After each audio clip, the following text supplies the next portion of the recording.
ಅಮೃತವಾಗ್ತಾ ಇದೆ. ಎಷ್ಟು ಆನಂದವಾಗ್ತಾ ಇದೆ ಅಂತ ಹೇಳಿದ್ರೆ ಅಷ್ಟು.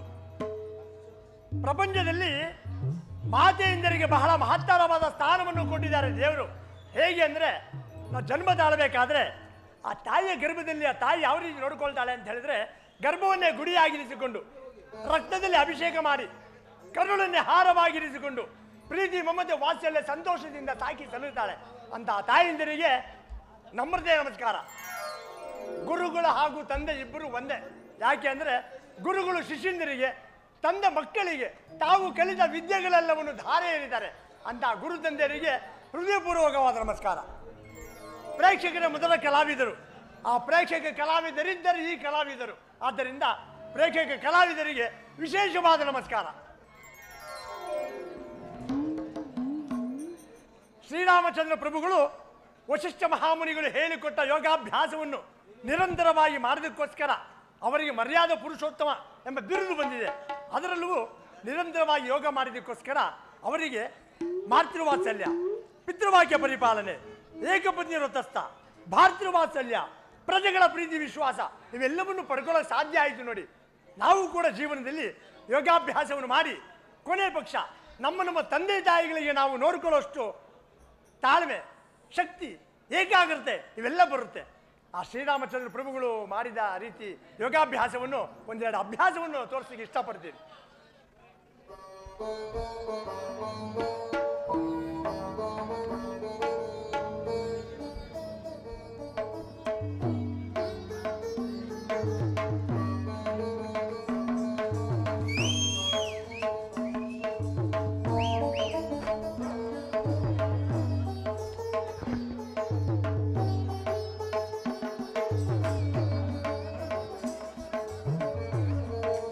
ಆಹಾ, ಯೋಗಾಭ್ಯಾಸವನ್ನು ಮಾಡಿಬಿಟ್ರೆ ಮೈಯಲ್ಲಿರೋ ನರನಾರಿಗಳೇ ಎಚ್ಚೆತ್ಕೊಂಡ್ಬಿಡುತ್ತೆ, ನಿಶ್ಶಬ್ದ.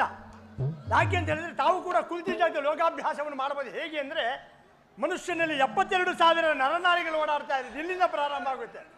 ಅವಾಗ ಚಪ್ಪಾಳೆ ಹೊಡಿತಾ ಇದ್ರೆ ಕಲಾವಿದರಿಗೆ ಪ್ರೋತ್ಸಾಹ, ನಿಮಗೆ ಪುನರುತ್ಸಾಹ. ಚಪ್ಪಾಳೆ ಶಬ್ದ ಬರ್ತಾ ಇರಲಿ, ಬರಲಿ ಚಪ್ಪಾಳೆ ಶಬ್ದ ಅವಾಗ ಬರ್ತಾ ಇರಲಿ. ಆರೋಗ್ಯ ಕಾಪಾಡ್ಕೊಳ್ಬಹುದು. ಚಳಿ ಓಡೋಗ್ಬಿಡುತ್ತೆ, ನರನಾರಿಗಳು ಓಡಾಡ್ಬಿಡುತ್ತೆ. ಆದ್ದರಿಂದ ಚಪ್ಪಾಳೆ ಶಬ್ದ ಬರ್ತಾ ಇರಲಿ. ಎಂತಹ ಮಾನವ ಜನ್ಮ ಅಂತ ಹೇಳಿದ್ರೆ, ಎಂಥ ಮಾನವ ಜನ್ಮ, ಎಂಥ ಮಾನವ ಜನ್ಮ, ಏನ್ ಮಾಡ್ಬಿಟ್ಟಿದ್ದೀರಪ್ಪ, ಇಂಥ ಜನ್ಮ ಸಿಕ್ಕಿದ್ದೇನ್ರಪ್ಪ.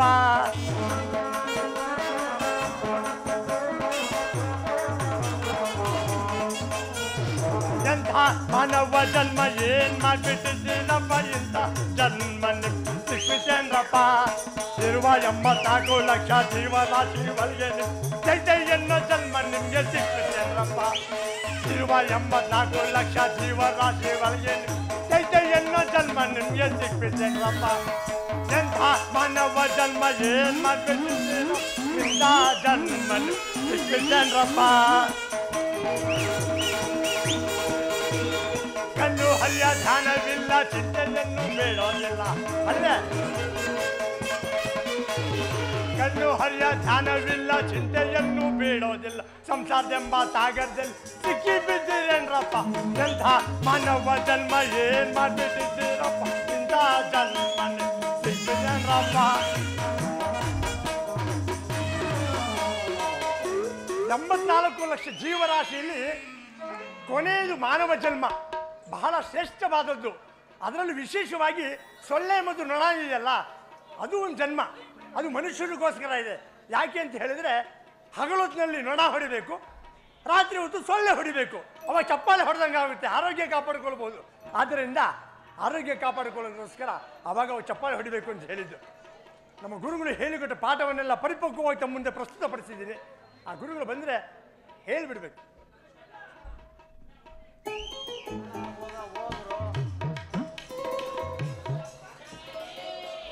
ಹೋಗ್ರೋ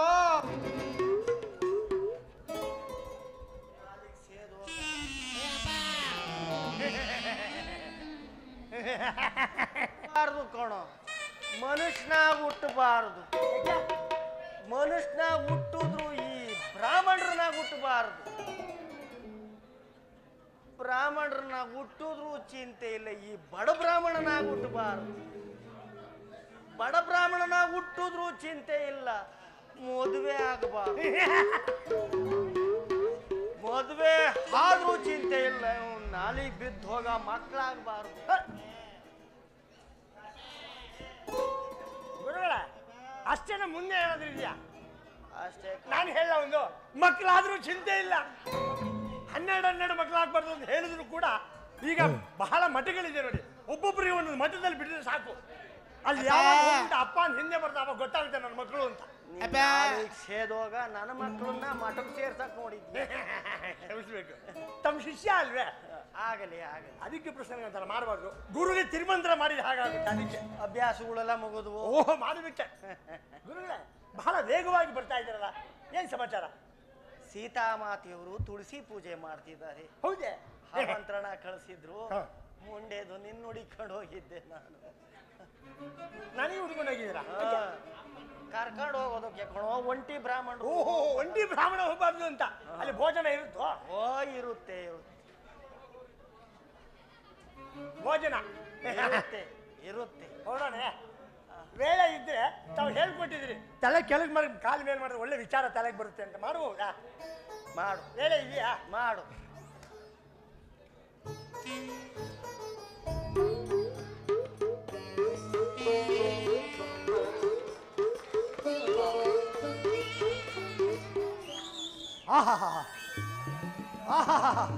ಗುರುಗಳೇ ಒಳ್ಳೆ ವಿಚಾರ ತಲೆಗೆ ಬಂದಿದೆ ನೋಡಿ.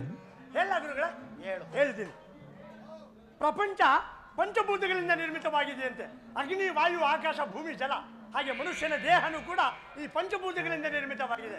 ಅದು ಆ ಪ್ರಪಂಚದಲ್ಲಿ ನೀರಿನ ಅಂಶ ಜಾಸ್ತಿ, ಭೂಮಿ ಕಮ್ಮಿ ಹೇಗೋ ಹಾಗೆ ಮನುಷ್ಯನ ದೇಹನೂ ಕೂಡ ನೀರಿನ ಅಂಶ ಜಾಸ್ತಿ, ಒಣಗಿರೋದು ಕಮ್ಮಿ ಅಲ್ವಾ ಗುರುಗಳ? ಸರಿ ಇದ್ದೇನೆ. ಬ್ರಹ್ಮ ಮನುಷ್ಯನಿಗೆ ನವರಂಧ್ರಗಳನ್ನು ಸೃಷ್ಟಿ ಮಾಡಿದ್ದಾನೆ. ಒಂದೊಂದು ರಂಧ್ರಗಳಲ್ಲಿ ಒಂದೊಂದು ವಿಧವಾಗಿ ಆ ನೀರಿನ ಅಂಶ ಆಚೆ ಹೋಗುತ್ತೆ. ಕಣ್ಣಿನಲ್ಲಿ ಬರೋ ನೀರು ಯಾವ ರೀತಿ ಹೋಗುತ್ತೆ? ಕಣ್ಣೀರಾಗಿ ಆಚೆ ಹೋಗುತ್ತೆ. ಮೂಗಿನಲ್ಲಿ ಬರೋ ನೀರು ಯಾವ ರೀತಿಯಾಗಿ ಆಚೆ ಹೋಗುತ್ತೆ? ಗೊಣ್ಣೆಯಾಗಿ ಆಚೆ ಹೋಗುತ್ತೆ. ಬಾಯಲ್ಲಿ ನೀರು ಬರೋ ಯಾವ ರೀತಿ ಆಚೆ ಹೋಗುತ್ತೆ? ಜೊಲ್ಲಾಗಿ ಆಚೆ ಹೋಗುತ್ತೆ. ಕಿವಿಯಲ್ಲಿ ಬರೋ ನೀರು ಯಾವ ರೀತಿ ಆಚೆ ಹೋಗುತ್ತೆ? ಗುಗ್ಗೆಯಾಗಿ ಆಚೆ ಹೋಗುತ್ತೆ. ಇನ್ನು ಮಿಕ್ಕಿದ್ದು ತಿನ್ನುವಂಥ ಆಹಾರ ರಾಸಾಯನಿಕವಾಗಿ ಆಚೆ ಹೋಗ್ಬಿಡುತ್ತೆ.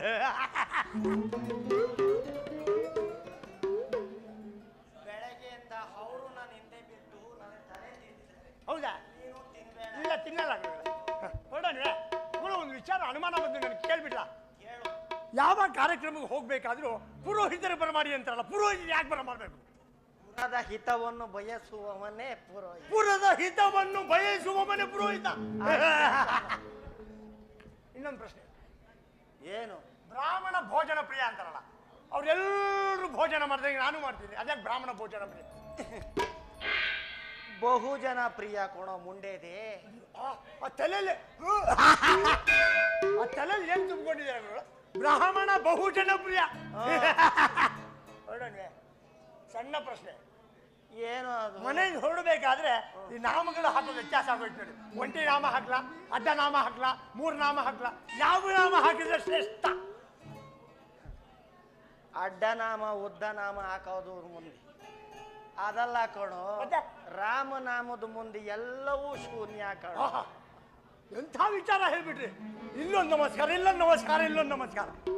ಶ್ರೀರಾಮನಾಮದ ಮುಂದೆ ಯಾವ ನಾಮವೂ ಇಲ್ಲ ಅಲ್ವೇ? ಈಗ ಹೋಗೋಣವೇ ಭಾಷಣ ಬಿಡುತ್ತೆ. ಇಲ್ಲ ಇಲ್ಲ, ವೇಳೆ ಆಗ್ಬಿಡುತ್ತೆ. ತಾವು ಮುಂದೆ, ನಾನು ಹಿಂದೆ.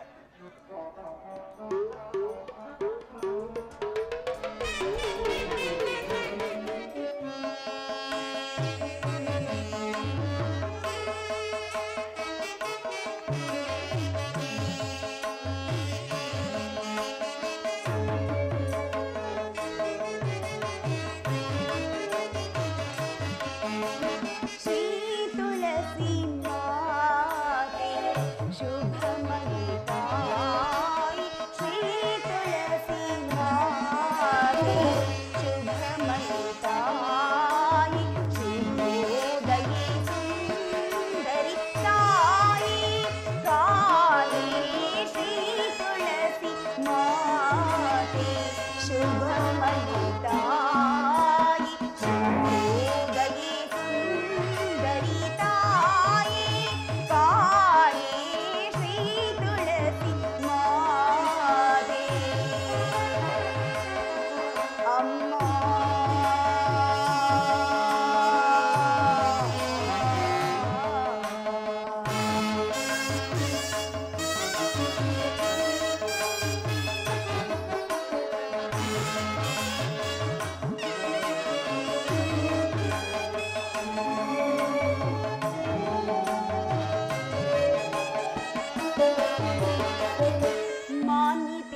ಮಾನ್ನಿತೆ ಮಂಗಳಾಂಗಿ ಶುಭಾನಿ ಮಂಜುಳ ಗುಣಧರ್ಮ ಪುರಿಯೇಶ್ವರನುತೆ ಭಾಗ್ಯ ಪ್ರದಾನೆ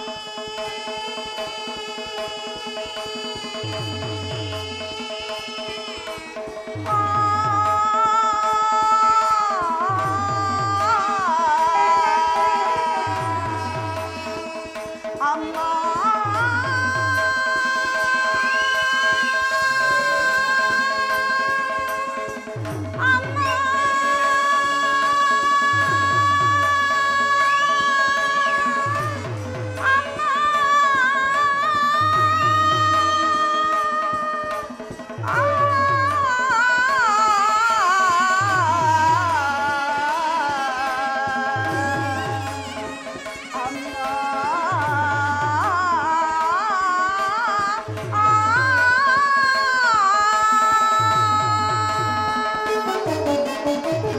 ಭಾಗ್ಯ ಪ್ರದಾದೆ ಕೋರಿ ಹರಿದೆ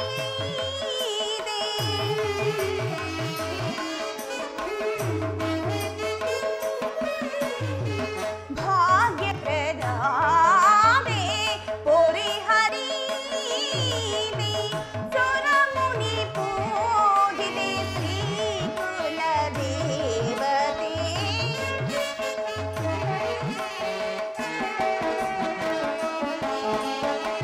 ಸುರಮುನಿ ಪೂಜಿದೆ ಶ್ರೀ ಕುಲ ದೇವತೆ ಶ್ರೀ ತುಳಸಿ ಮಾತೆ ಶುಭಮಯುತಾಯಿ ಶುಭೋದಯಿ ಸುಂದರಿ ತಾಯಿ ತಾಯಿ ಶ್ರೀ ತುಳಸಿ ಮಾತೆ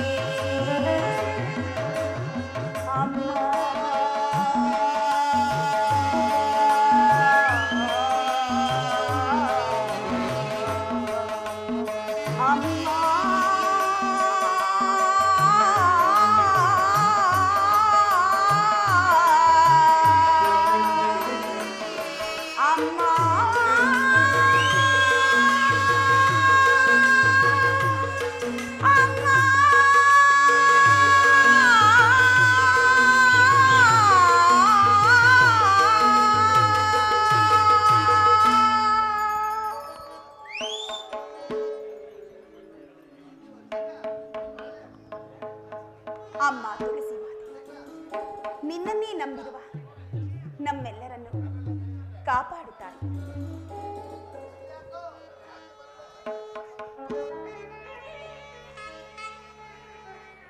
ಮಮ ಪ್ರಾಣ ಕಾಂತಗೆ ಎನ್ನ ಮಾವತೆಯರು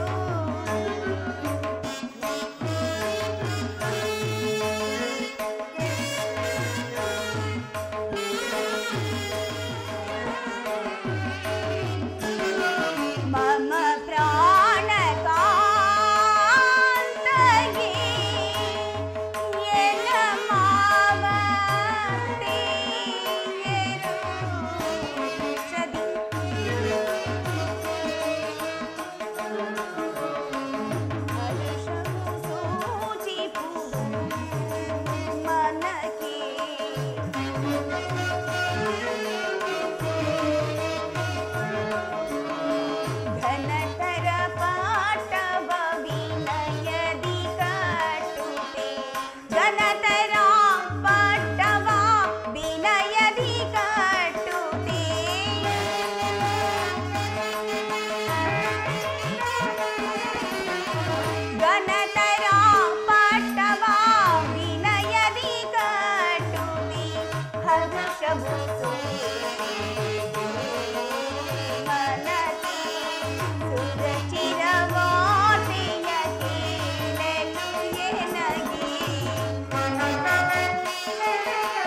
ನನ್ನ ಪಟ್ಟಾಭಿಷೇಕವೆಂದು ತಿಳಿದು ಜಾನಕಿಯು ಭೂಸುರೋತ್ತಮರಿಗೆ ದಾನ ಧರ್ಮಾದಿಗಳನ್ನು ಮಾಡಿ ಪುಣ್ಯಕ್ಕೆ ಭಾಗಿಯಾಗಿರುವಳು. ಈಗ ನನಗೊದಗಿರುವ ಈ ವನವಾಸದ ವಿಚಾರವನ್ನು ಈಕೆಗೆ ಹೇಗೆ ತಿಳಿಸಲಿ?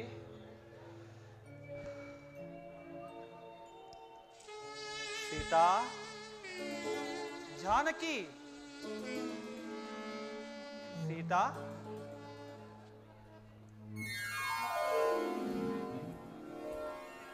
ಸ್ವಾ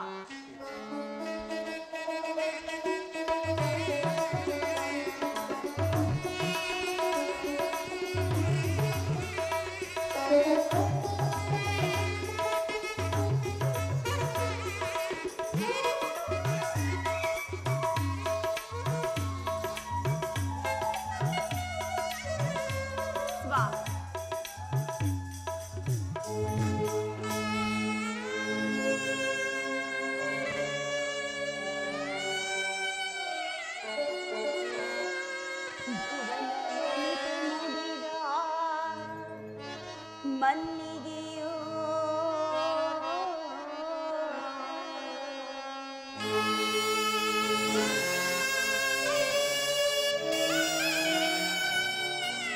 ಧರೆಯನ್ನು ಧರಿಸಲವತರಿಸಿದ ದಿನಮಣಿಯೋ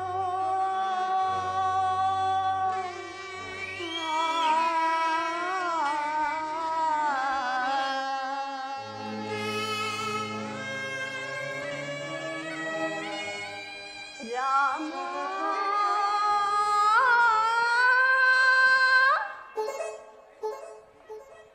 ನೀಲ ಮೇಘ ಶ್ಯಾಮ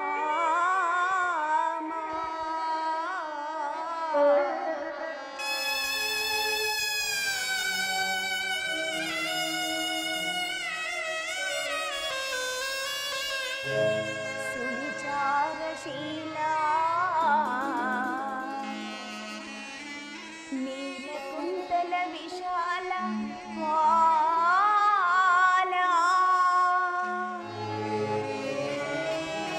ರಾಮನ ನೋಡುವೆ ಮನ ತಣಿವದನಕ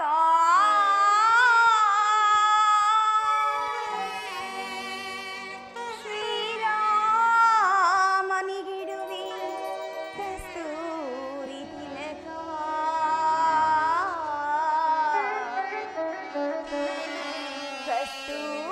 ಕಸ್ತೂರಿ ತಿಲಕ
ಸಂತೋಷವಾಗಿದೆ ಬಹುಕಾಲದ ಬಯಕೆ ಈಡೇರಿದೆ ಸದಾ ಏನು ಸೀತಾ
ಜಾನಕಿ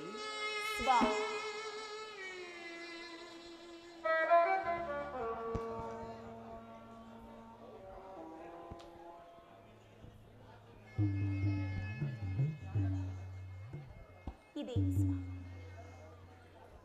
ಯಾವುದು ಚಿಂತೆಯಲ್ಲಿ ತೊಡಗಿಬಿಟ್ಟಿದೆ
ರಮಣ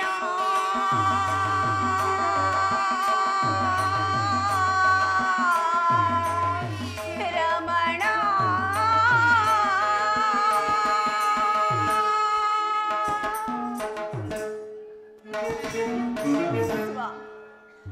ಕೊಳದ ಕೆಂದಾವರೆಯಂತೆ ಹೊಳೆಯಬೇಕಾದ ಈ ನಿಮ್ಮ ಮುಖ ಕಮಲವೇ ಅದೇಕೆ ಬಾಡಿದೆ ಸ್ವಾಮಿ?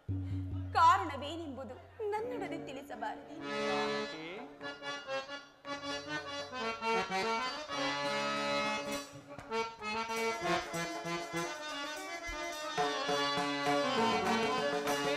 ಶರತ ತಾನು ಸುಖ ಭರತನಿಗೆ ರಾಜ್ಯವನ್ನು ಪಿತದ ಶರತ ತಾನು ಸುಖ ಭರತನಿಗೆ ರಾಜ್ಯವನ್ನು ಅತಿಶಯದಿಂದಿತ್ತನು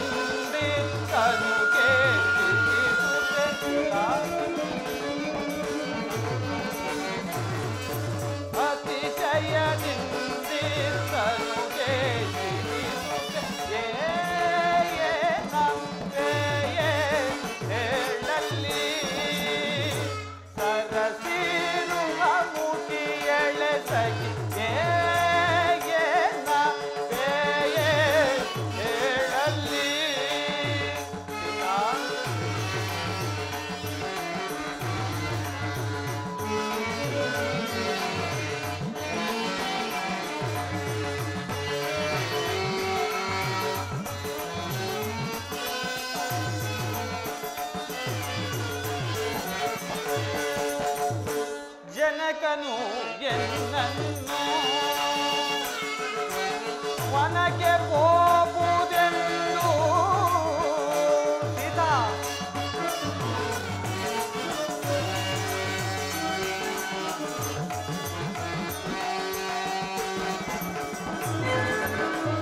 ಜನಕನು ಎನ್ನನ್ನು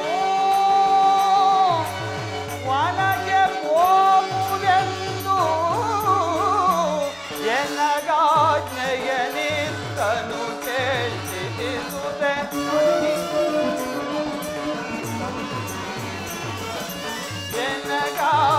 ಎನ್ನಗಾಜ್ಞೆಯನಿತ್ತನು ಕೇಳಿಸುತ್ತೆ ಏನ ಪೇಯೆ ಹೇಳಲ್ಲಿ ಸರಸಿರು ಮುಖಿಯಳ ಸೈ ಏನ ಪೇಯೆ ಹೇಳಲ್ಲಿ ಸೀತಾ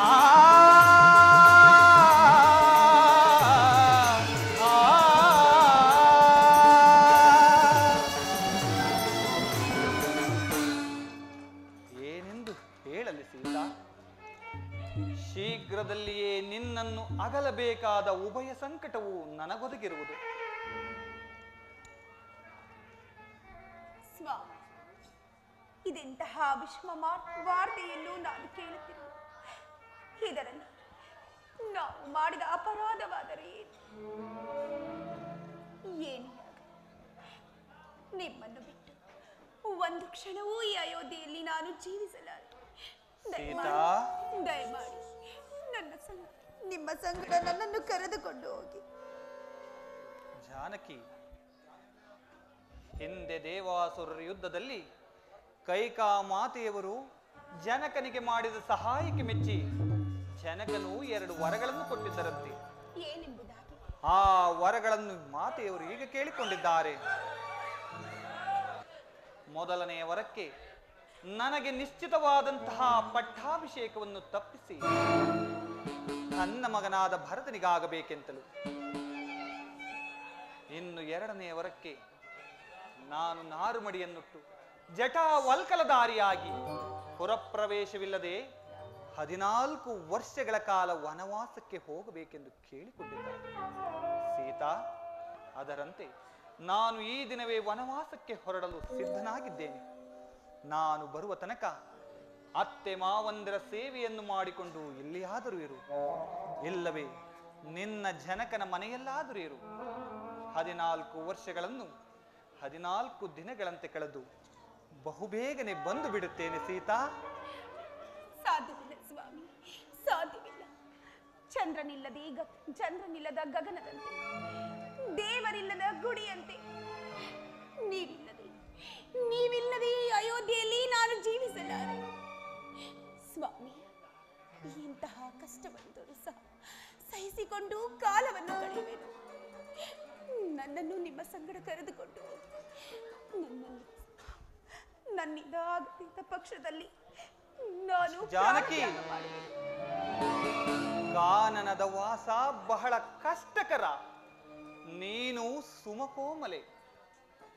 ಅರಣ್ಯದಲ್ಲಿ ಅಲೆದಾಡುತ್ತಾ, ಕಲ್ಲು ಮುಳ್ಳುಗಳನ್ನು ತುಳಿಯುತ್ತಾ, ಗೆಡ್ಡೆ ಗೆಣಸುಗಳನ್ನು ತಿನ್ನುವುದನ್ನು ನನ್ನ ಈ ಕಣ್ಗಳಿಂದ ನೋಡಲಾರನು ಸೀತಾ, ನೋಡಲಾರೆ.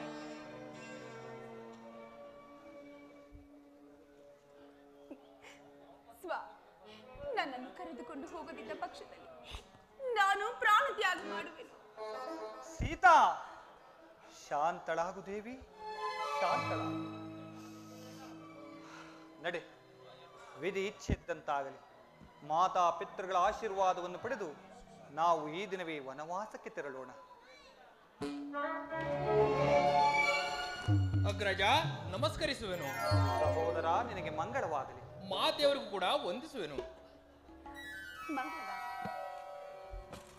ಅಗ್ರಜ, ಈ ದಿವಸ ನಿಮ್ಮ ಪಟ್ಟಾಭಿಷೇಕವೆಂದು ತಿಳಿದು ಪಟ್ಟಣದ ಜನರೆಲ್ಲರೂ ಸಂತೋಷಭರಿತವಾಗಿರುವಾಗ ನೀನು ಖಿನ್ನ ಮನಸ್ಕನಾಗಿ ಮಾತೆಯವರ ಸಂಗಡ ಪಾದಾಚಾರಿಯಾಗಿ ಬರಬೇಕೆ? ಹೇಳಿ ಕಳಿಸಿದರೆ ನಾನೇ ರಥವನ್ನು ತೆಗೆದುಕೊಂಡು ಬರುತ್ತಿದ್ದೆ ಅಣ್ಣ. ಅಣ್ಣ, ನಿನ್ನ ವಾತ್ಸಲ್ಯದ ನುಡಿಗಳನ್ನು ಕೇಳಿ ನನ್ನ ಮನಸ್ಸಿಗೆ ಸಂತೋಷವಾಗಿದ್ದರೂ ಸಹ ಇಂದಿನಿಂದ ನಾನು ಪಾದಚಾರಿಯಾಗಿಯೇ ಸಂಚರಿಸಬೇಕೆಂದು ನಿರ್ಧರಿಸಿದ್ದೇನೆ. ಅಂದರೆ ನಿಮ್ಮ ಮಾತಿನ ಅರ್ಥ? ಸಹೋದರ, ಹಿಂದೆ ದೇವಾಸುರರ ಯುದ್ಧದಲ್ಲಿ ಕೈಕಾ ಮಾತೆಯವರು ಮಾಡಿದ ಸಹಾಯಕ್ಕೆ ಮೆಚ್ಚಿ ಜನಕನು 2 ವರಗಳನ್ನು ಕೊಟ್ಟಿದ್ದರು. ಕೇಳಿದ್ದೆನು. ಆ ವರಗಳನ್ನು ಮಾತೆಯವರು ಈಗ ಕೇಳಿಕೊಂಡಿದ್ದಾರೆ. ಏನೆಂಬುದಾಗೋ? ಮೊದಲನೆಯ ವರಕ್ಕೆ ನನಗೆ ನಿಶ್ಚಿತವಾದಂತಹ ಪಟ್ಟಾಭಿಷೇಕವನ್ನು ತಪ್ಪಿಸಿ ನನ್ನ ಮಗನಾದ ಭರತನಿಗಾಗಬೇಕೆಂತಲೂ. ಅಣ್ಣ, ಇನ್ನು 2ನೆಯ ವರಕ್ಕೆ ನಾನು ನಾರುಮಡಿಯನ್ನುಟ್ಟು ಜಟಾವಲ್ಕಲಧಾರಿಯಾಗಿ ಪುರಪ್ರವೇಶವಿಲ್ಲದೆ 14 ವರ್ಷಗಳ ಕಾಲ ವನವಾಸಕ್ಕೆ ಹೋಗಬೇಕೆಂದು ಕೂಡದಣ್ಣ, ಕೂಡದು. ಮಾನವಿಲ್ಲದ ಈನ ಕೈಕೆಯ ಅಣ್ಣ, ಮಾನವಿಲ್ಲದ ಈನ ಕೈಕೆಯ, ಮಾನವಿಲ್ಲದ ಈನ ಕೈಕೆಯ ಜಾಣತನವನು ಎನಪೇಳ್ದೆ ಅಣ್ಣ ನೀನು ನಿನ್ನ ಮಾತನ್ನು, ಎನಪೇಳ್ದೆ ಅಣ್ಣ ನೀನು ನಿನ್ನ ಮಾತನ್ನು. ಸುಂದರಿ ಕೈಕೆಯೆಂದು ತಾನು ತಿಳಿಯುತ್ತ ಅಣ್ಣ, ಸುಂದರಿ ಕೈಕೆಯೆಂದು ತಾನು ತಿಳಿಯುತ್ತ ತಂದೆ ಬೇಡ ನಿಂಜ ವಚನ ಅಣ್ಣ, ತಂದೆ ಬೇಡ ನಿಂಜ ವಚನ, ತಂದೆ ಬೇಡ ನಿಂಜ ವಚನ, ತಂದೆ ಬೇಡ ನಿಂಜ ವಚನ ಅಂತವಾಗುದ ಎನ ಬೇಡ್ದೆ ಅಣ್ಣ ನೀನು ನಿನ್ನ ಮಾತನು, ನಿನ್ನ ಮಾತನು, ನಿನ್ನ ಮಾತನು. ಕೂಡದಣ್ಣ, ಕೂಡದು. ನೀನು ಅರಣ್ಯಕ್ಕೆ ಹೋಗಲೇ ಕೂಡದು. ಮಹಾಮಾತ್ಸರ್ಯ ವಿಷಭರಿತ ಕಾಳ ಸರ್ಪಿಣಿ ಆ ಕೈಕೆ ಎಂಬ ಮೋಹದ ವಿಷವು ತಲೆಗೇರಿ ಮುಂದಾಲೋಚನೆ ಇಲ್ಲದೆ ವಾಗ್ದಾನ ಮಾಡಿದ ವೃದ್ಧ ತಂದೆಯ ಮಾತುಗಳನ್ನು ನೀನು ನಡೆಸಲೇ ಕೂಡದಂಡ. ಆ ಕ್ರೂರ ಪಿಶಾಚಿನಿಯನ್ನು ತೃಪ್ತಿಪಡಿಸಲು ಅಣ್ಣ, ನಿನಗೆ ಒಲಿದು ಬಂದಿರುವ ರಾಜಲಕ್ಷ್ಮಿಯನ್ನು ತಿರಸ್ಕರಿಸಿ ಕಾಡಿಗೆ ಹೋಗುವುದೇ? ಕೀರ್ತಿ ಪರಾಕ್ರಮಗಳಿಂದ ಪ್ರಜಾರಂಜಿತನಾಗಿರುವ ಜ್ಯೇಷ್ಠ ಪುತ್ರನನ್ನು ಅಡವಿಗಟ್ಟಿ ಕನಿಷ್ಠ ಪುತ್ರನಿಗೆ ಪಟ್ಟಾಭಿಷೇಕ ಮಾಡುವುದು ಯಾವ ಧರ್ಮವಣ್ಣ, ಯಾವ ಧರ್ಮ? ಧರ್ಮ ಮಾರ್ಗವನ್ನು ತಪ್ಪಿ ನಡೆಯುವ ಆತನು ತಂದೆಯಾಗಲಿ ಗುರುವಾಗಲಿ ಶಿಕ್ಷಾಸನ ಎಂದು ಧರ್ಮಶಾಸ್ತ್ರವೇ ಹೇಳುತ್ತಿರುವುದು. ಈಗಿರುವಲ್ಲಿ ಕಿರಿಯ ಹೆಂಡತಿಗೆ ಮನಸ್ಸಾದು ನಿರಪರಾಧಿಯಾದ ನಿನಗೆ ಅರಣ್ಯವಾಸವನ್ನು ವಿಧಿಸುವ ತಂದೆಯಾದರೂ ಶಿಕ್ಷಾಸನಲ್ಲವೇ? ಆಜ್ಞಾ ಭಂಗಂ ನರೇಂದ್ರಾಣಂ ದಂಡಂ ಎಂಬ ಆರ್ಯೋಕ್ತಿಯಂತೆ ತಂದೆಯ ಆಜ್ಞೆಯನ್ನು ನೀನು ಈಗಲೇ ತಿರಸ್ಕರಿಸಲೇಬೇಕು. ಅಣ್ಣ, ನನಗೀಗಲೇ ಆಜ್ಞೆಯನ್ನು ಕೊಡು. ಧರ್ಮಾತ್ಮನು ಕುಲಜ್ಯೇಷ್ಠನೂ ಆದ ನಿನ್ನಲ್ಲಿ ದ್ವೇಷ ಅಸೂಯೆಯಿಂದಲೂ ತನ್ನ ಮಗನ ಮೇಲಿನ ವ್ಯಾಮೋಹದಿಂದಲೂ ನೀತಿ ಧರ್ಮಗಳನ್ನು ತಿರಸ್ಕರಿಸಿ ರಾಜ್ಯ ಪದವಿಗೂ ಕ್ಷತ್ರಿಯ ಕುಲ ಕಳಂಕವನ್ನು ತಂದ ಆ ಕುಲದ್ರೋಹಿ ಕೈಕೇನ ಆಲಿಗೆಯನ್ನು ನಾನು ಈಗಲೇ ಸೀಳಿಬಿಡ್ತೇನೆ. ಅಣ್ಣ, ಲಕ್ಷ್ಮಣ, ಅಣ್ಣ, ಶಾಂತನಾಗು ಸಹೋದರ, ಶಾಂತನಾಗು. ದುಡುಕುವುದು ಪ್ರಾಜ್ಞರ ಲಕ್ಷಣವಲ್ಲ. ಪುತ್ರರಾಗಿ ಜನಿಸಿದ ನಾವುಗಳು ಮಾತಾ ಪಿತೃಗಳ ಆಜ್ಞೆಯನ್ನು ಪಾಲಿಸುವುದೇ ನಮ್ಮ ಆದ್ಯ ಕರ್ತವ್ಯ. ಅದರಂತೆ ನಾನು ನನ್ನ ಕರ್ತವ್ಯದಲ್ಲಿ ನಿರತನಾಗಿದ್ದೇನೆ. ನೀನಿಲ್ಲಿಯೇ ಇದ್ದು ಮಾತಾ ಪಿತೃಗಳ ಸೇವೆ ಮಾಡಿಕೊಂಡು ಅವರ ಪ್ರೀತಿಗೆ ಪಾತ್ರನಾಗು. ಸಾಧ್ಯವಿಲ್ಲವಣ್ಣ, ಸಾಧ್ಯವಿಲ್ಲ.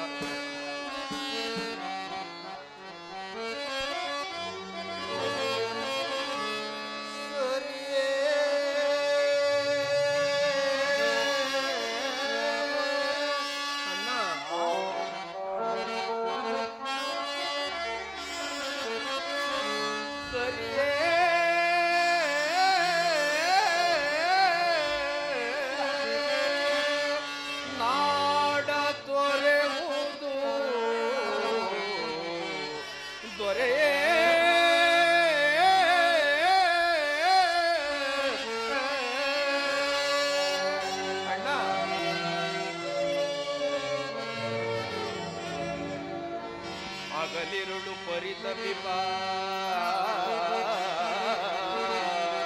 ಅಣ್ಣ, ಹಗಲಿರುಳು ಪರಿತಪಿಪ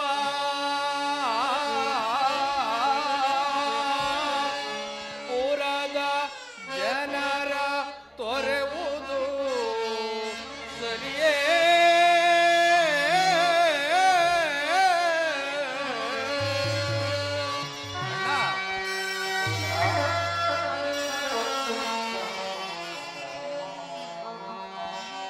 ರವಿಯಿಲ್ಲದ ಗಗನ, ನಗುವಿಲ್ಲದ ವದನ, ದೇವರಿಲ್ಲದ ಸದನ, ಇಂತಾಯ್ತೆ ಈ ಅಯೋಧ್ಯೆಯ ಕಥನ. ರಾಮ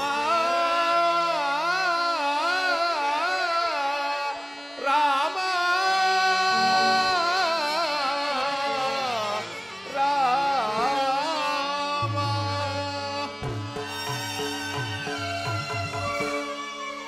ಸಾಧ್ಯವಿಲ್ಲವಣ್ಣ, ಸಾಧ್ಯವಿಲ್ಲ.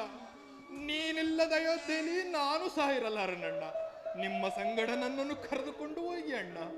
ಲಕ್ಷ್ಮಣ, ಅಣ್ಣ, ನೀನು ಕೂಡ ನಮ್ಮ ಸಂಗಡ ಬಂದರೆ ವೃದ್ಧರಾದ ಮಾತಾಪಿತೃಗಳ ಸೇವೆ ಮಾಡುವರಾರು? ಅಣ್ಣ, ಮಾತಾಪಿತೃಗಳ ಸೇವೆ ಮಾಡಲು ಭರತ ಶತ್ರುಘ್ನರಿರುವರು. ಮೇಲಾಗಿ ಕೈಕ ಮಾತೆಯವರಿರುವಾಗ ನಾನಿದ್ದು ಫಲವೇನಣ್ಣ? ನನ್ನನ್ನು ಸಹ ನಿಮ್ಮ ಸಂಗಡ ವನವಾಸಕ್ಕೆ ಕರೆದುಕೊಂಡು ಹೋಗದಿದ್ದ ಪಕ್ಷದಲ್ಲಿ ನಾನೀಗಲೇ ಆತ್ಮಹತ್ಯೆ ಮಾಡಿಕೊಳ್ಳುವೆನು. ಇದೋ ನಿಮ್ಮ ಪಾದದ ಆಣೆಯಾಗು ಸಜ್ಜ. ಲಕ್ಷ್ಮಣ, ಶಾಂತನಾಗು ಸಹೋದರ, ಶಾಂತನ. ಇದೆಂತಹ ಉಭಯ ಸಂಕಟ. ಜಾನಕಿಯು ನನ್ನ ಹಿಂದೆಯೇ ಹೊರಟಿರುವಳು. ಈಗ ನೀನೂ ಸಹ ಹಠ ಸಾಧಿಸುತ್ತಿರುವುದು. ನಡೆಯಿರಿ, ಮಾತಾ ಪಿತೃಗಳ ಆಶೀರ್ವಾದವನ್ನು ಪಡೆದು ನಾವು ಈ ದಿನವೇ ವನವಾಸಕ್ಕೆ ತೆರಳೋಣ. ಹಾಗೇ ಆಗಲಿ ಅಣ್ಣ.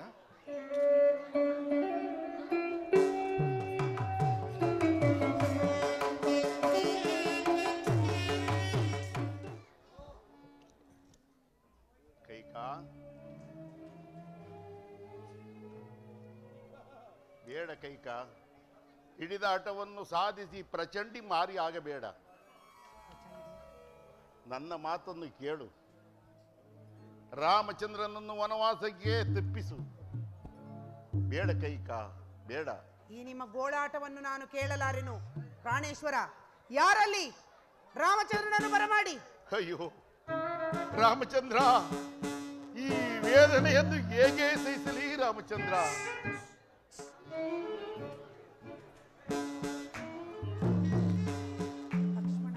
ರಾಮಚಂದ್ರ, ವೇದನೆಯನ್ನು ಹೇಗೆ ಸಹಿಸಲಿ ರಾಮಚಂದ್ರ? ಕೈಕಾ,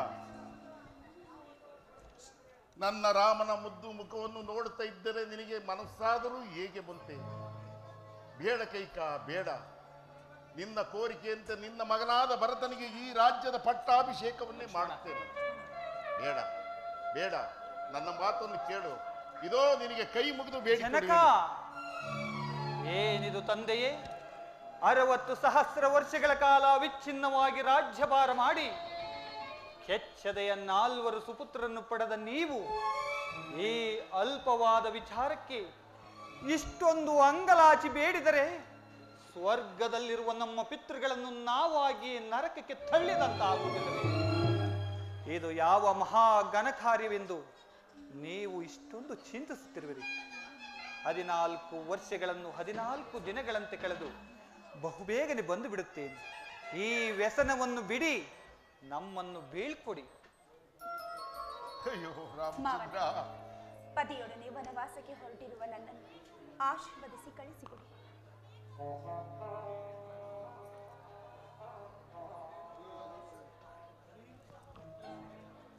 ನೀನು ಹೋಗುವೇನಮ್ಮ? ಹೋಗಲಿ ಬಿಡಿ. ಒಂದೇ ಗೃಹದಲ್ಲಿ ಎಷ್ಟೊಂದು ವ್ಯತ್ಯಾಸ. ಒಬ್ಬಳು ಸಿರಿ ಸಂಪತ್ತನ್ನು ತೊಳೆದು ಪತಿಯ ಸಂಗಡ ವನವಾಸಕ್ಕೆ ಹೊರಟಿರುವಳು, ಮತ್ತೊಬ್ಬಳು ಪತಿಯ ಪ್ರಾಣಾವಧಿಗೆ ಹಾವತಿಯಾಗಿ ನಿಂತಿರುವಳು.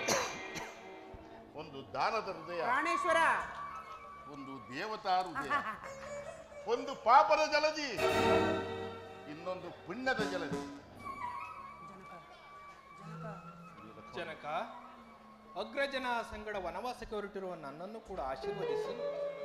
ಲಕ್ಷ್ಮಣ, ನೀನು ಹೊರಟಿರುವೆ ಆ ಮಗನೇ? ಅವನು ಹೋಗಲಿ ಬಿಡಿ. ಅಯೋಧ್ಯೆಯಲ್ಲಿ ಒಬ್ಬರು ಉಳಿಯಲಿಲ್ಲವೇ? ಲಕ್ಷ್ಮಣ, ಜನಕ, ನನ್ನದೊಂದು ಕೋರಿಕೆಯ ಮಗನೇ ನಡೆಸಿಕೊಡುವೆಯಾ? ಹೇಳಿ ಜನಕ. ಈ ರಾಮನನ್ನೇ ದಶರಥನೆಂದು ಭಾವಿಸಿ, ಈ ಸೀತಾದೇವಿಯನ್ನೇ ನಿನ್ನ ತಾಯಿಯಂತೆ ಭಾವಿಸಿ, ಕಾಡಿನಲ್ಲಿ ಅವರ ಸೇವೆಗಳನ್ನು ಮಾಡಿಕೊಂಡು ಅಗ್ರಜಾನಂದವನ್ನು ಪಡೆ. ಲಕ್ಷ್ಮಣ, ಅಗ್ರಜಾನಂದವನ್ನು ಪಡೆ. ಹಾಗೆ ಆಗಲಿ ಜನಕ. ಸುಮಂತ್ರ, ಸುಮಂತ್ರ,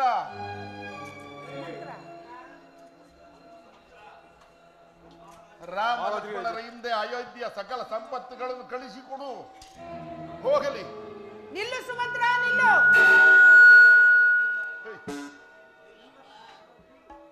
ಇಲ್ಲಪ್ಪ, ನಿಲ್ಲು. ಮಹಾರಾಣಿಯವರು ಏನು ಹೇಳುವಂತಿದೆ ಅದನ್ನು ಕೇಳಿಕೊಂಡು ಹೋಗು. ಏನು ಹೇಳಿದಿರಿ? ಅಯ್ಯೋ, ರಾಮನ ಹಿಂದೆ ಸಕಲ ಸಂಪನ್ನಗಳು ಹೋಗಿಬಿಟ್ಟರೆ ಕೆನೆತೆಗೆದ ಹಾಲಿನಂತಿರುವ ಈ ನಿಸ್ಸಾರವಾದ ರಾಜ್ಯವನ್ನು ನನ್ನ ಮಗನಾದ ಭರತನಾಳಬೇಕೇನು? ರಾಮಚಂದ್ರನ ಹಿಂದೆ ಏನು ಹೋಗಕೂಡದು ತಿಳಿಯುತ್ತೇನು? ರಾಮಚಂದ್ರ, ವನವಾಸಕ್ಕೆ ಹೊರಟಿರುವ ನಿನಗೇಕೆ ಬೇಕು ಈ ವಸ್ತ್ರಾಭರಣಗಳು? ನಾನು ಕೊಡುವ ನಾರುಮಡಿಗಳನ್ನಿಟ್ಟು ಹೊರಡಲು ಸಿದ್ಧನಾಗು. ಅಯ್ಯೋ, ನನ್ನ ರಾಮನು ನಾರುಮಡಿಯನ್ನು ಉಡಬೇಕೆ? ಜನಕ, ವನವಾಸಕ್ಕೆ ಹೊರಟಿರುವ ನಮಗೇಕೆ ವಸ್ತ್ರಾಭರಣಗಳು? ಮಾತೆಯವರು ಆಶೀರ್ವದಿಸಿಕೊಡುವ ನಾರುಮಡಿಯೇ ಶ್ರೇಷ್ಠಕರ. ಕೊಡಿತಾಯಿ, ಅದನ್ನೇ ರಕ್ಷಾಕವಚವೆಂದು ಭಾವಿಸುವೆನು. ಲಕ್ಷ್ಮಣ, ನೀನು ನಿನ್ನ ಅಣ್ಣನ ಹಿಂದೆ ಹೊರಟಿರುವ ತಾನೆ? ತೆಗೆದುಕೋ. ಸೀತಾ,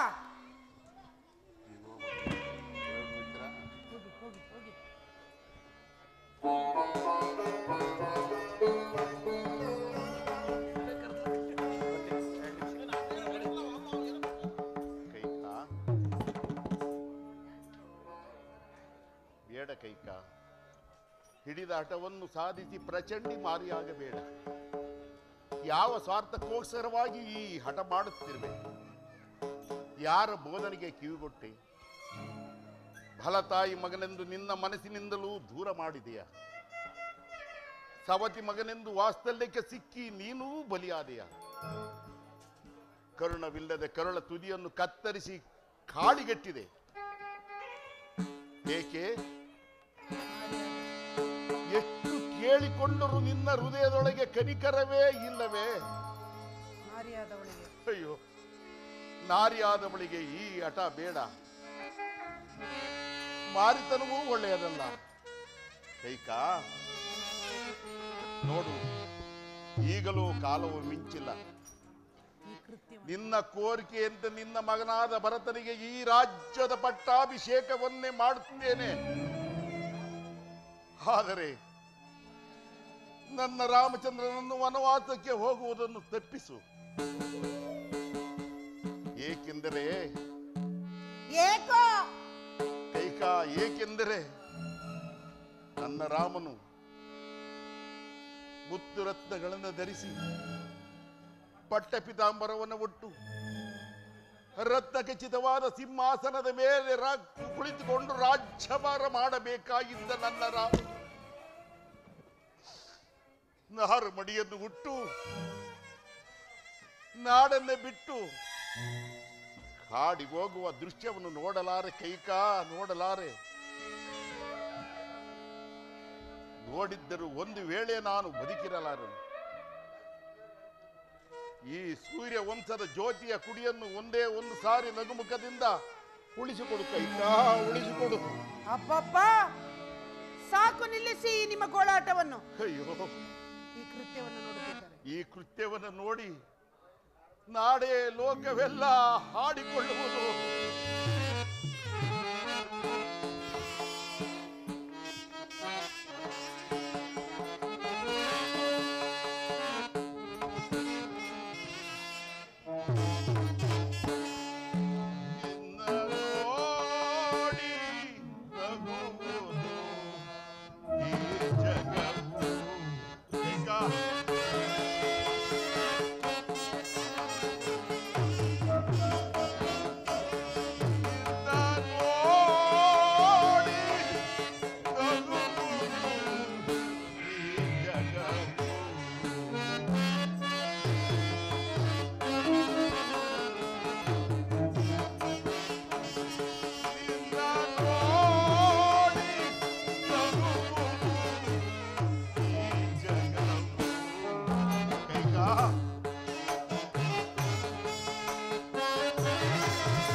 ತಂದೆ ಮಹಾರಾಜ ರಾಯಿ ಮಹಾರಾಜಿ ಆದರೆ ಪರದೇಶಿ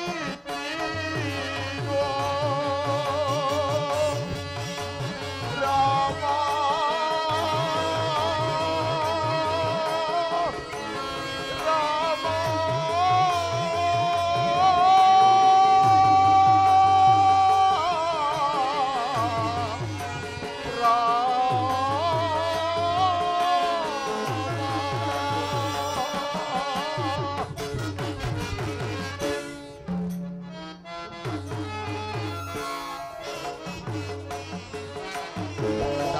ಮಹಾರಾಜ ತಾಯಿ ಮಹಾರಾಣಿ ಆದರೆ ಪರದೇಶಿ ನೀನು.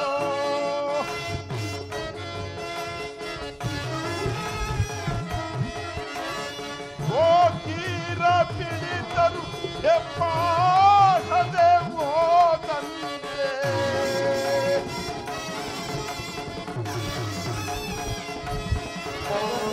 ಹೋಗಿರ ಪಿಡಿತರು ಹೆಪ್ಪಾಸದೆ ಹೋದಂತೆ ಕೈಕೆಯ ಪಿಡಿಯ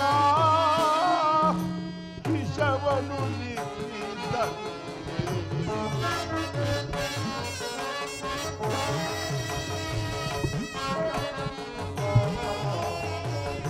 ಕೈಕೆಯ ಪಿಡಿಯ ವಿಷವನು ನಿಂತಿದ್ದಂತೆ ನಿನ್ನ ನೋಡಿ ನಗುವುದು ಈ ಜಗವು.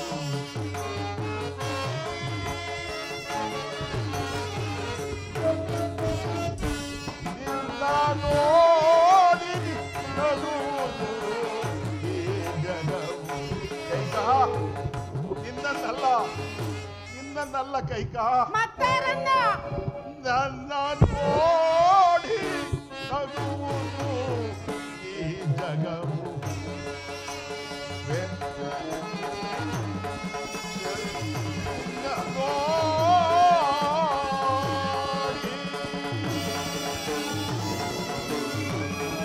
ಕೈಕಾ ನನ್ನ ರಾಮನನ್ನು ವನವಾಸಕ್ಕೆ ಹೋಗು ಎಂದು ಹೇಳಲು ನಿನಗೆ ಮನಸ್ಸಾದರೂ ಹೇಗೆ ಬಂತೆ? ಬೇಡ ಕೈಕಾ ಬೇಡ. ಪ್ರಾಣೇಶ್ವರ, ಈ ನಿಮ್ಮ ಧೂರ್ತ ವಿನಿಯೋಕ್ತಿಗಳಿಗೆ ಮರುಳಾಗಲು ನಾನೇನು ಬೆಪ್ಪಳಲ್ಲ. ತಾವೇ ಅಲ್ಲವೇ ಸೂರ್ಯವಂಶದ ಸತ್ಯ ಧ್ವಜವನ್ನು ಎತ್ತಿ ಮೆರೆಯಿಸಿದ ಮಹಾನುಭಾವರು. ಶಿಬಿ ಚಕ್ರವರ್ತಿಯು ತಿರಿಯ ಜಂತುವಾದ ಒಂದು ಪಾರಿವಾಳವನ್ನು ರಕ್ಷಿಸಲು ತನ್ನ ಶರೀರದ ಮಾಂಸವನ್ನೇ ಕತ್ತರಿಸಿಕೊಡಲಿಲ್ಲವೇ? ಇನ್ನು ಹರಿಶ್ಚಂದ್ರ ಮಹಾರಾಜರು ತನ್ನ ರಾಜ್ಯ ಕೋಶಾದಿ ಸರ್ವಸ್ವವನ್ನು ದಾನಗೈದಿದ್ದು ಅಲ್ಲದೆ ಪತ್ನಿ ಪುತ್ರರನ್ನು ಇನ್ನೊಬ್ಬರಿಗೆ ಮಾರಿದ್ದು ಅಲ್ಲದೆ ಕೊನೆಗೆ ತನ್ನ ಶರೀರವನ್ನು ಚಂಡಾಲನಿಗೆ ಮಾರಿಕೊಳ್ಳಲಿಲ್ಲವೇ? ಅಂತಹ ಶ್ರೇಷ್ಠ ಮುಕುಟ ಮಣಿಗಳ ಸಾಲಿನಲ್ಲಿ ಜನಿಸಿದ ತಾವು ಇಂದು ನನಗೆ ಕೊಟ್ಟ ಮಾತನ್ನು ನೆರವೇರಿಸಿಕೊಡಲಾಗುವುದಿಲ್ಲವೆಂದು ಹೇಳುತ್ತಿರುವಿರಲ್ಲ. ಈಗಲಾದರೂ ಏನಾಗಿರುವುದು? ಕೊಟ್ಟ ಮಾತನ್ನು ತಪ್ಪಿದೆನೆಂದು ಹೇಳಿಬಿಡಿ. ಸೂರ್ಯವಂಶದ ಅರಸರಲ್ಲಿ ಕೊಟ್ಟ ಮಾತನ್ನು ತಪ್ಪಿರುವರು ಇರುವರೆಂದು ನಗರದಲ್ಲಿ ಸಾರಿ ಬಿಡುವೆನು. ಅಯ್ಯೋ, ವೇದನೆಯನ್ನು ಹೇಗೆ ಸಹಿಸಲಿ ರಾಮಚಂದ್ರ?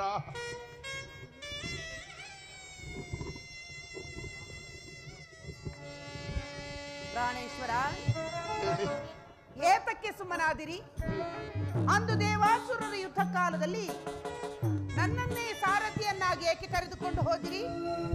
ಏಕೆ ನಿಮ್ಮ ರಾಜ್ಯದಲ್ಲಿ ನನಗಿಂತಲೂ ವೀರರು, ಶೂರರು, ಧೀರರು ಯಾರೂ ಇರಲಿಲ್ಲವೆಂದೇ? ಅಥವಾ ನನ್ನನ್ನು ಅರೆಗಳಿಗೆಯೂ ಬಿಟ್ಟಿರಲಾರದ ವ್ಯಾಮೋಹವೇ? ಅಂದು ನಾನು ನಿಮಗೆ ಮಾಡಿರುವ ಸಹಾಯಕ್ಕೆ ಮೆಚ್ಚಿ ಇಂದು ಅದನ್ನು ನೆರವೇರಿಸಿಕೊಡಲಾಗುವುದಿಲ್ಲವೆಂದು ಹೇಳುತ್ತಿರುವಿರಲ್ಲ. ಛೀ, ನಿಮ್ಮನ್ನು ಪತಿ ಎಂದು ಹೇಳಲು ನಾಚಿಕೆ ಆಗುತ್ತಿರುವುದು. ಅಯ್ಯೋ ರಾಮಚಂದ್ರ, ಈ ವೇದನೆಯನ್ನು ಹೇಗೆ ಸಹಿಸಲಿ ರಾಮಚಂದ್ರ? ಜನಕ, ವನವಾಸಕ್ಕೆ ಹೊರಡಲು ನಮಗಿನ್ನು ಅನುಜ್ಞೆಯನ್ನು ಕೊಡಿರಿ. ರಾಮಚಂದ್ರ, ಇನ್ನು ನಿನಗೆ ವನವಾಸದ ಅನುಜ್ಞಾನವೇ ರಾಮಚಂದ್ರ.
ಅತ್ತ ಕಾಡಿಗೆ ಸುಂದರ ಎಂದು ಕಳುಗಲಿ ಸುಂದರ ರಾಮಚಂದ್ರ ಅತ್ತ ಕಾಡಿಗೆ ಸುಂದರ ಎಂದು ಕಳುಗಲಿ ಸುಂದರ ಕಳುಗಲಿ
ವಿಧಿಯಾಟ ವಿಪರೀತ ವಿಹುದೋ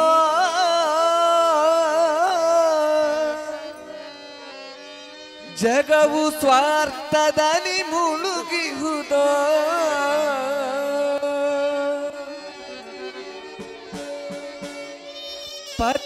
ಪಥವನರಿಯದೆ ದಿಟವ ತಿಳಿಯದೆ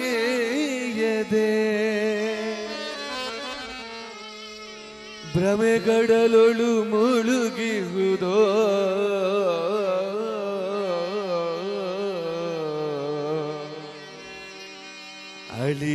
ಅಳಿವಿನಂಚಿನಲ್ಲಿ ನಿಲ್ತಿಹುದೋ ಜಗವು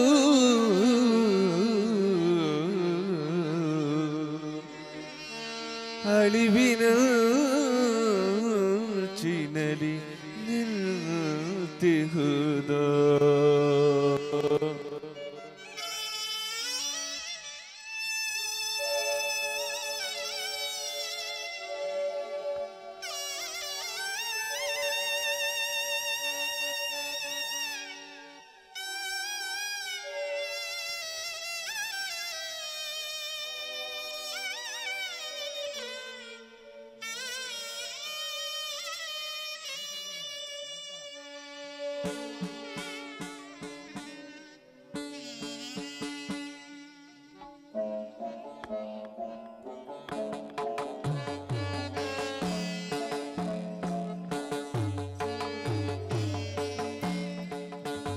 ನಡೆದನು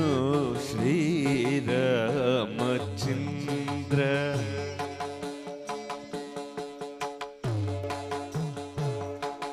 ನಡೆದನು ಶ್ರೀರಾಮಚಂದ್ರ ವನದೆಡೆಗೆ ಮೌನದಲ್ಲಿ ನಡೆದನು ಶ್ರೀರಾಮಚಂದ್ರ ವನದೆಡೆಗೆ ಮೌನದಲ್ಲಿ ನಡೆದನು ಶ್ರೀರಾಮಚಂದ್ರ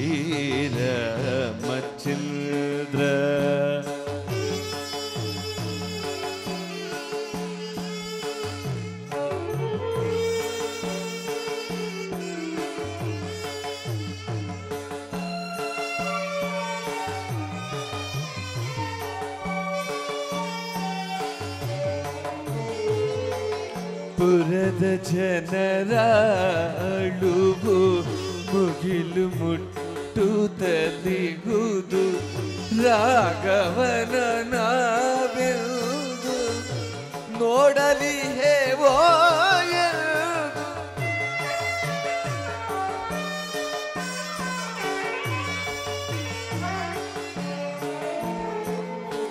ಪುರದ ಜನರ ಅಳುವು ಮುಗಿಲು ಮುಟ್ಟುತ್ತಲಿಗುವುದು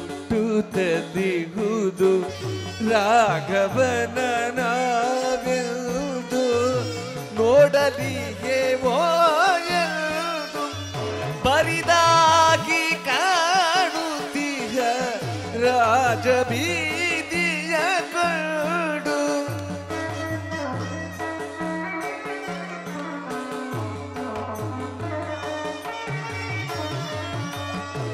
ಬರಿದಾಗಿ ಕಾಣುತ್ತೀಯ ರಾಜಬೀದಿಯ ಕಂಡು ಕಲ್ಲಣಿಸಿ ಮೌನದಲ್ಲಿ ನಿಲ್ತರ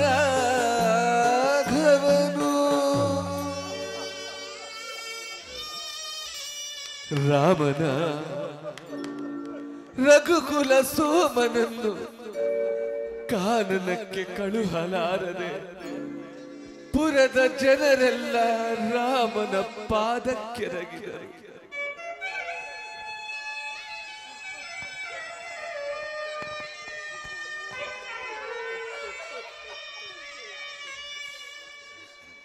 ರಾಮನು ಅವರನ್ನು ಮೆಲ್ಲನೆ ಮೇಲೆತ್ತಿ ಬಿಗಿದಪ್ಪಿದನು.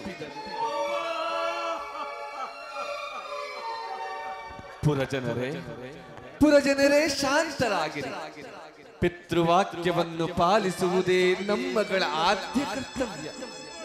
ಅದರಂತೆ ನಾವು ನಮ್ಮ ಕರ್ತವ್ಯದಲ್ಲಿ ನಿರತರಾಗಿದ್ದೇವೆ. 14 ವರ್ಷಗಳ ವನವಾಸವನ್ನು ಬಹುಬೇಗ ಮುಗಿಸಿಕೊಂಡು ಪುನಃ ನಿಮ್ಮನ್ನು ಸೇರುವೆವು. ಶಾಂತರಾಗಿರಿ ಎಂದು ಅಭಯವನ್ನಿಟ್ಟನು. ಅಷ್ಟರಲ್ಲಿ ಕುರುಡನೋರ್ವನು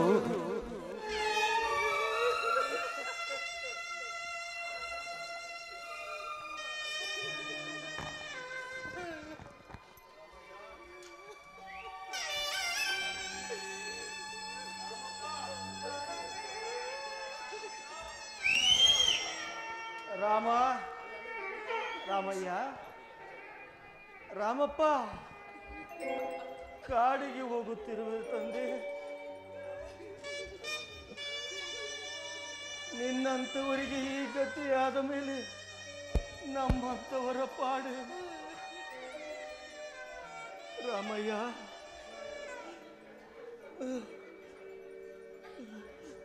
ರಾಮಪ್ಪ ಎಂದು ತನ್ನ ಒಡಲಿನ ನೋವನ್ನು ಹೇಳಿಕೊಂಡ ಆ ಕುರುಡನನ್ನು ಸಂತೈಸಿದ ದಾಶರಥಿಯು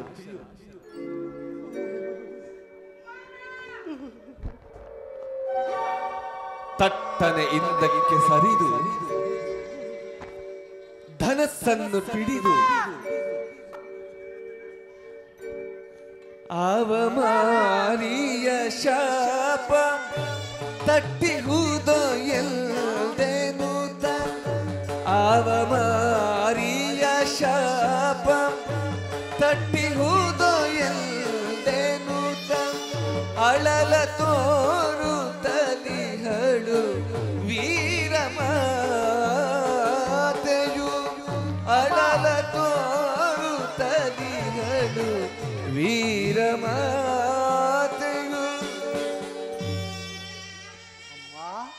ತಾಯಿಯ ಅಸ್ವಸ್ಥತೆಯನ್ನು ಸುಧಾರಿಸುತ್ತ, ಅಮ್ಮ ಶಾಂತಳಾಗು ತಾಯಿ, ಪಿತೃವಾಕ್ಯವನ್ನು ಪಾಲಿಸುವುದು ನಮ್ಮಗಳ ಕರ್ತವ್ಯ. ಅದರಂತೆ ನಾನು ನನ್ನ ಕರ್ತವ್ಯದಲ್ಲಿ ನಿರತನಾಗಿದ್ದೇನೆ ತಾಯಿ, ನೀನು ದುಃಖಿಸಬೇಡ.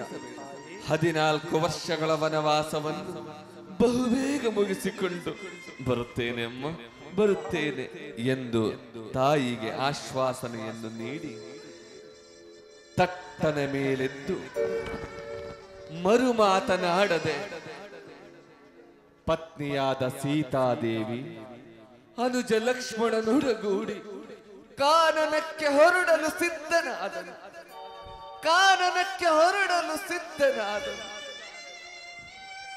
ನಡೆದನು ಶ್ರೀರಾಮಚಂದ್ರ ವನದೆಡೆಗೆ ಮೌನದಲ್ಲಿ, ನಡೆದನು ಶ್ರೀರಾಮಚಂದ್ರ, ನಡೆದನು ಶ್ರೀರಾಮಚಂದ್ರ, ನಡೆದನು ಶ್ರೀರಾಮಚಂದ್ರ. ವಿಧಿ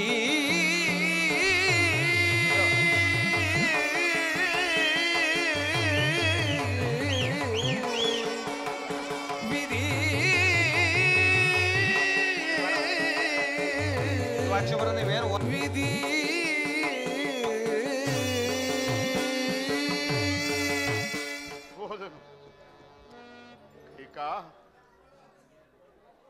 ಹೋದನು ನನ್ನ ರಾಮನು ನನ್ನನ್ನು ತೊರೆದು ಹೊರಟೇ ಹೋದನು.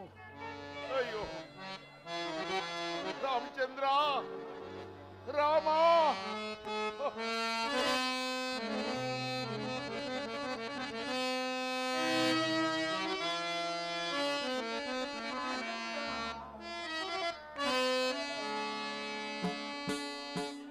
ರಾಮನು ಓಡದಲೇ ಹರಿದಾಯಿತೆ ಅರಮನೆ. ರಾಮಚಂದ್ರ, ರಾಮನು ಓಡದಲೇ ಹರಿದಾಯಿತೆ ಅರಮನೆ.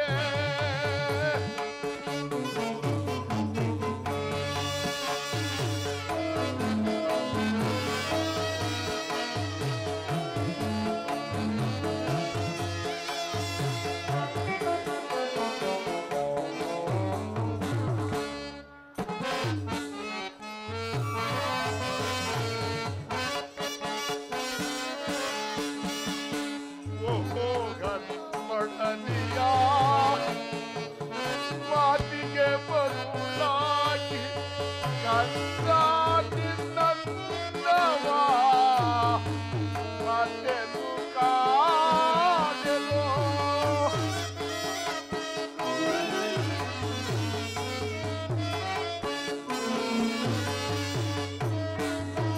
ನಿನ್ನಂದವ ಮಾತೆನು ಕಾದೆನು.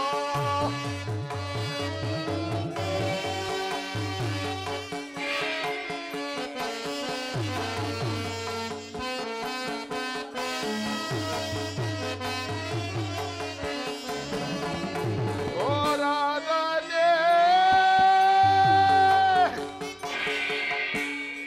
ತಂದೆಯ ಭಾರತನೇ ಅಯೋಧ್ಯೆಯ.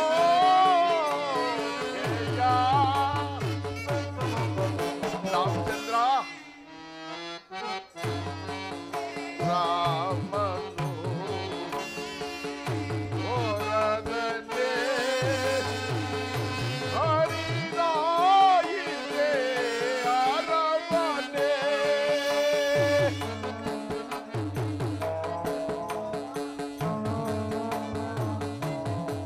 ರಾಮ, ರಾಮಚಂದ್ರ,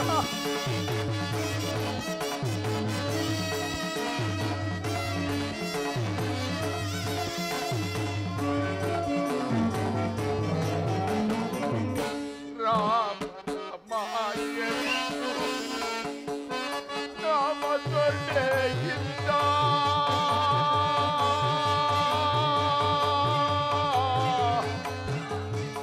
ರಾಮ,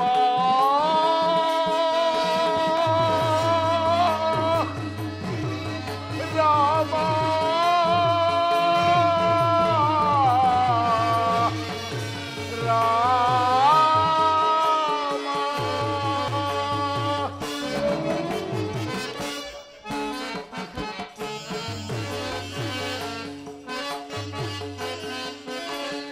ರಾಮ, ರಾಮ ಎಂದು ನಾಮ ಸೊಳ್ಳೆயில் ಕಣ್ಣೀರ ಸುರಿಸುತ್ತ ಬಳಲಿದೆಯೋ ಕಂದ.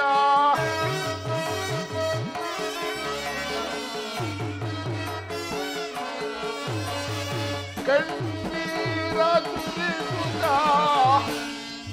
ಬಳಲಿದೆಯೋ ಕಂದ.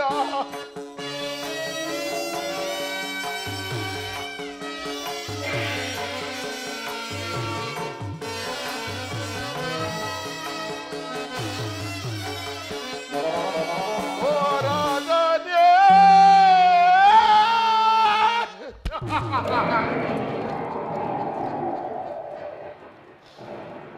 ತಂದೆಯ ಭಾರತನೇ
ರಾಮಚಂದ್ರ, ಕೈಕಾ,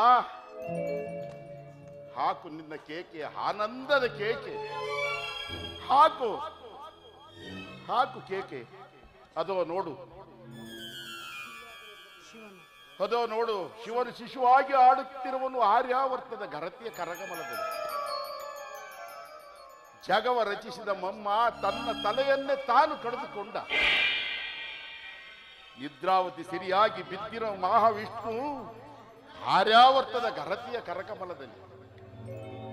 ಇಂತೆಂದೆಸವ ಈ ಪೃಥ್ವಿಯ ಮೇಲೆ ನೀನೆಂದು ಚೆಲ್ಲಿದೆ ಕತ್ತಲೆಯ ಮಸಿ ಎಂದ. ಇನ್ನಾದರೂ ಚಿಂತಿಸಿ ಫಲವೇನು? ನಾನು ಮಾಡಿದ ಅಪರಾಧವಾದರೂ ಏನು?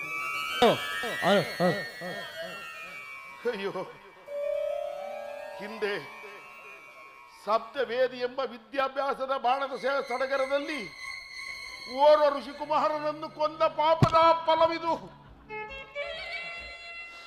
ಪುತ್ರ ಶೋಕದಿಂದ ಪರಿತಪಿಸುತ್ತ ಪ್ರಾಣ ಬಿಡು ಎಂದು ಶ್ರಾವಣ ಋಷಿಗಳು ಶಾಪವನ್ನಿಟ್ಟಿದ್ದು ಅಂದು ಇಂದು ಹೊರಗಿರುವುದು.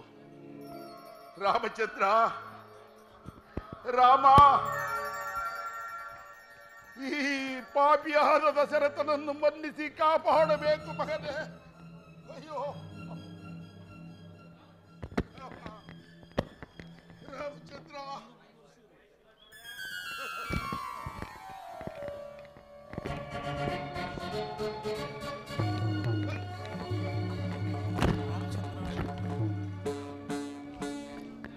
रामचंद्र प्रभु की, रामचंद्र प्रभु की, पट्टाभिराम रामचंद्र प्रभु की, रामचंद्र प्रभु की.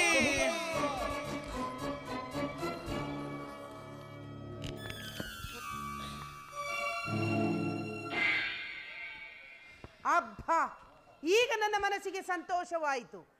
ರಾಮನವರು ನನ್ನ ಅರಣ್ಯವಾಸಕ್ಕೆ ಹೋಗು ಎಂದಾಗ ರಾಮನೊಡಗೂಡಿ ಲಕ್ಷ್ಮಣ, ಸೀತಾ ಎಲ್ಲರೂ ಹೊರಟು ಹೋದರು. ಹೋಗಲಿ ಹೋಗಲಿ, ಎಲ್ಲರೂ ಹೋಗಲಿ.